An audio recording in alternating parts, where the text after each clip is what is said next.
The Uluran Empire stretched across 14 spiral arms, crushing lesser civilizations under the weight of its fleets.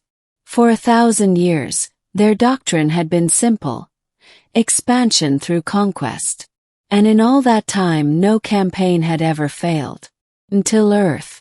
The war record was stored in fragments, redacted documents scattered across the Empire's military archives, whispered about by scholars and censored by censors. The official stance was that the campaign against Sector 92 Blue, a young minor planet orbiting a yellow sun, had been aborted due to insufficient resource value. But those who knew the truth never slept peacefully, because only one soldier came back. His name was Keth Vayer, once of the 17th Legion. He was retrieved by a recovery frigate at the edge of the solar system, drifting in an escape pod, armor shattered, his 4 arms broken in unnatural angles. He was alive, but when his rescuers opened the pod and asked what had happened, he only closed all 4 eyes and said nothing. He hasn't spoken since. The interrogations. For months, Keth was subjected to questioning. In sterile white rooms, admirals, intelligence officers, and inquisitors sat across from him. They brought translators, empath weavers, even telepathic parasites bred to peel thought from mind. But none could break his silence. Every time the same. Keth sat motionless, staring at the black glass of the observation walls. He would not answer when they demanded battle reports, troop numbers, or enemy tactics. He would not confirm or deny what befell the fleet. He only breathed slow and shallow, like a machine left running on standby. Finally, the High Command decided to lock him away in the military asylum on Drelth Prime. To them he was a broken weapon, a failed soldier, a reminder that something had gone terribly wrong. But in the back rooms of power, fear grew. What could possibly have reduced a Uluran War Legion to one broken survivor? Before the silence. To understand the truth, one must go back to the day the Empire's fleets first descended upon Earth. Keth was then a proud unit captain of the 17th Legion. He remembered the briefing clearly. The humans were described as pre-hyperspace primitives.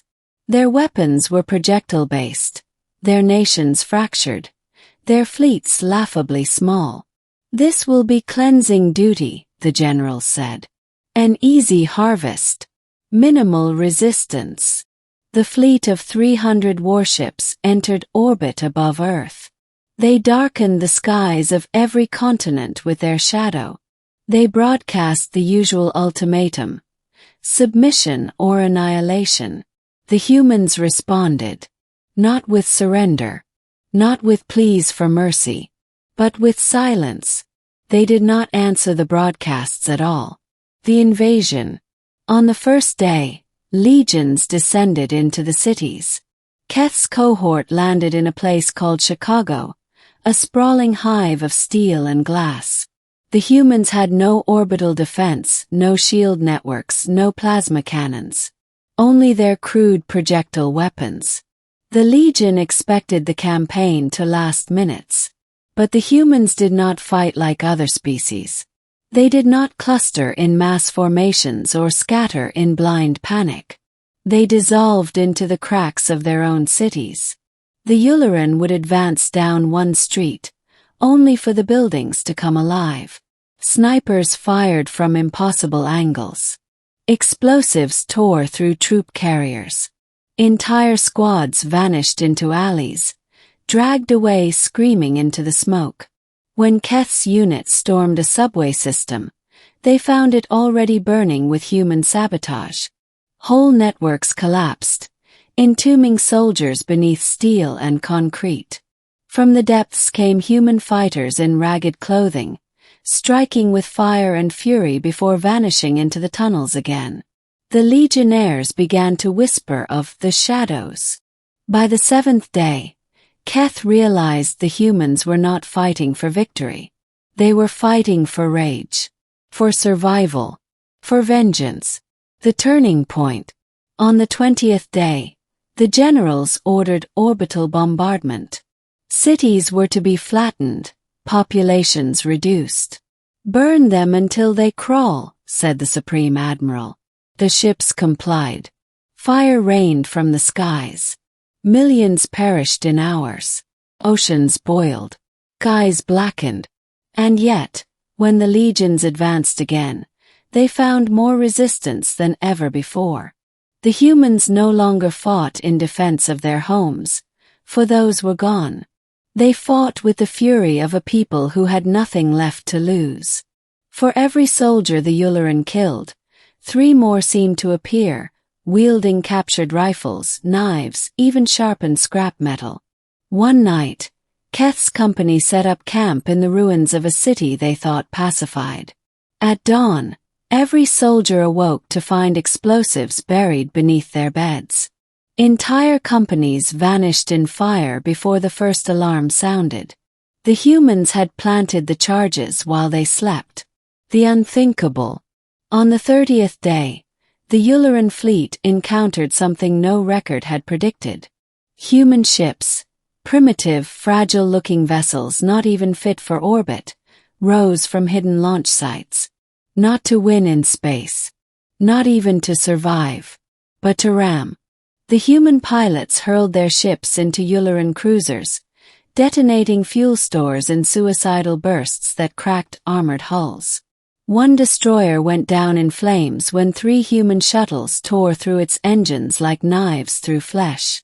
Keth remembered watching from the surface as burning wreckage rained from orbit, the screams of his comrades echoing over the comms. The humans were teaching the Uluran something no species had ever taught them before. That fear could go both ways. Collapse. By the 40th day, communications between legions broke down. Whole units vanished into ruined landscapes. Supply lines collapsed under relentless sabotage. Orbiting warships were either crippled or pulled away, retreating from human suicide attacks. Keth's cohort numbered 300 when they landed. By the end they were 12. He remembered the last stand vividly. A burned-out city block, skyscrapers leaning like broken teeth. His soldiers huddled together, armor scorched, ammunition nearly gone. Human fighters encircled them, thousands upon thousands, their faces hidden behind rags and soot, their eyes burning with the hatred of a hunted species. The Uluran fought until the last magazine was empty, the last blade broken. Keth never remembered how he survived. One moment he was fighting among the rubble. The next, he was crawling into an escape pod, hands slick with his comrades' blood, dragging himself across a battlefield of corpses. The pod launched itself and the earth fell away. In the rear camera, he saw not the triumph of his people, but a world scarred and burning, and yet defiantly alive. Back in the asylum, years passed. Keth remained in silence. Others whispered theories. Some said the humans had infected him with a mind virus. Others claimed he was a traitor, working secretly to protect the planet. Some said he had gone mad. But the truth was simpler. Keth had seen something the Empire could not admit. Something no report could contain.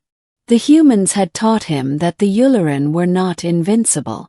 That their empire was not eternal. That somewhere in the stars was a species willing to fight with fire, blood, and madness until the last breath. And most terrifying of all, they had survived. The visitor.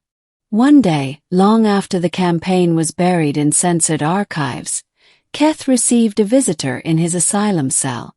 A young officer, newly promoted, eyes gleaming with ambition.